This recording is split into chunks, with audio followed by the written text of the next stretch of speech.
Alright, I'm back. I decided maybe I should have somewhat of a script rather than just trying to ramble to you guys.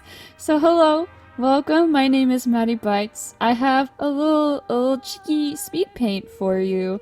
And you can listen to me talk, or you can just mute me and watch. Either way is totally good with me. But the only thing I want you to do is pull out your sketchbook and draw with me. It's just a nice little sketchbook session. We're gonna draw together, and you're gonna make something beautiful. I promise. I wanted to talk about how I how I got into art in the first place, and kind of what inspired me, and the reason why I still love art to this day. So ever since I was a young kid, I remember drawing pretty often. My mom at the time was a professional scrapbooker and would often have a variety of different art supplies for me to play with, even though I definitely was not allowed to touch her stuff.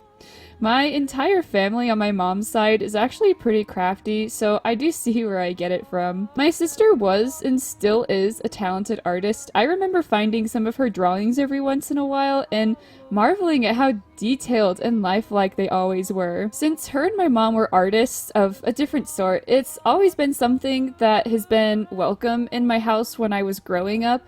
And watching them would make me want to make art like they would, and since it was an activity that would keep me relatively out of the way, it was always a benefit for my working parents.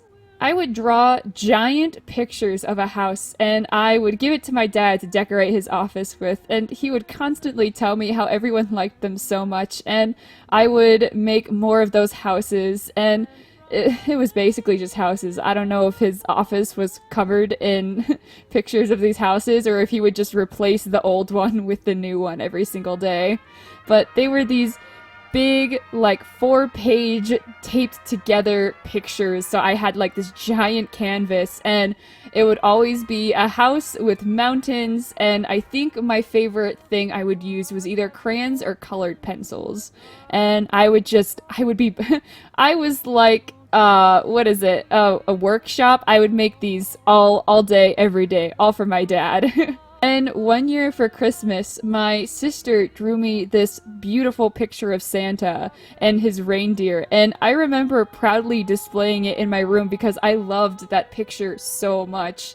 And if memory serves me right, that was also the year I bought my very first sketchbook. Now, this was monumental for me, and it wasn't just a notebook where I would keep drawings. It was a professional sketchbook just like other artists had. And I remember being so excited about it that I couldn't wait to get home to draw on it, so I started on the way home. It was a very shaky picture of a girl, and I think I was about 10 years old at the time. And art was always something me and my sister would like to explore together. Though she was much more talented than I was, I did still like to try. She had a book about how to draw different cartoon animals, and she would share it. Or I'd steal it, I don't remember. And we would practice drawing these little cartoon animals together for hours. Also around this time, YouTube was becoming popular, and I would watch a lot of art tutorials about how to draw dragons or tigers. Tigers being specifically a main interest for me because I like to draw them, and I personally thought I was pretty good at it. That being said, looking at it now is something else. Eventually, I moved into middle school, where I met my art nemesis, Reese. We were both friends, but we were the best artists in our school, so we were each other's nemesises. Or is it nemesi? Either way, we would have our occasional art contests with each other, and we would have a teacher or classmate judge our art. And coincidentally, her dad was an artist that was working on a comic book when I met Reese and became friends with her. She brought the rough drafts of her dad's comic and proudly told us about how it was her dad's job. It was amazing to find out at such a young age that you can have a comic book artist for a job. I remember reading through that rough draft and absolutely falling in love with the story and the art at the same time. The next year in 6th grade was somewhat pivotal for me though, because that was when I read one of my all-time favorite books, Spy Cat. The author had a book about a cat that solves a crime, and in real life, the author claimed that she would write the human's perspective, and her cat at night would go downstairs and type on her computer the cat's perspective. And, you know, now I know cats can't write books, but at the time, 6th grade me was gullible, and I thought to myself, hey, if a cat can write a book, why can't I? And I somewhat stopped doing art and I started writing. And as time went by, I would go back to art less and less. I loved it, but I loved writing more. And there is nothing wrong with changing my focus from one subject to another. Another reason I stopped art was because it wasn't really challenging enough for me. I had defeated my art nemesis plenty of times to think I was superior, and at the time, art was more of a contest. Cut to my sophomore year of high school, I hadn't been into art consistently for about 2-ish years at this point. It was one of my first weeks of my weightlifting class, so things were still pretty new. I got sick and I missed a day of school, and when I got back, I found that my gym buddy had decided they wanted a different gym buddy. I can't blame them, because 100-pound Maddie could only squat maybe 15 pounds. So my gym buddy had switched to a new person, and this person was my now best friend Caro.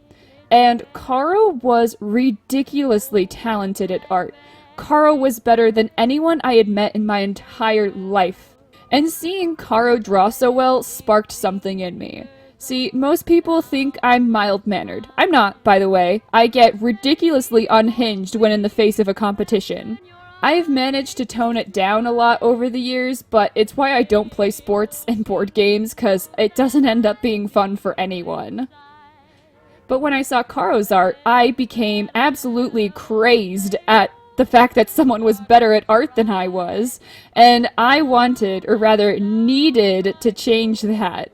This time period in my life where I wanted to be better than Caro lasted well into my senior year. All through my sophomore and junior year, Caro would give me art tips and tell me my work was great, while I was seemingly obsessed with getting as good as they were. And you know what? It never happened. Our art grew so much in high school that it branched out and became different from how I initially started art. This leads into us graduating and choosing different professions with our skills and going to different colleges. We both wanted to go into animation, but after we spent time learning about the trade, we also both decided that we hated it. Also, something I didn't mention in my last video is that I started out in the illustration degree at my college with the plan to transfer into their sister college that did have an animation department. It's somewhat customary at my previous college just to say you were going into animation.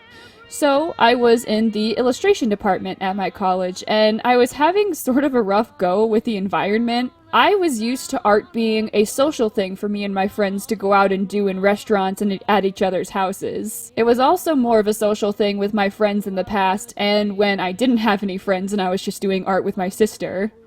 There were a few clubs I would go to and try to make friends, but it was always somewhat forced and very cliquish. I went to a comic club as well as a regular art club. The comic club was fine, but no one ever actually did work on their comics, and also when I tried to go to the second meeting, I couldn't find them.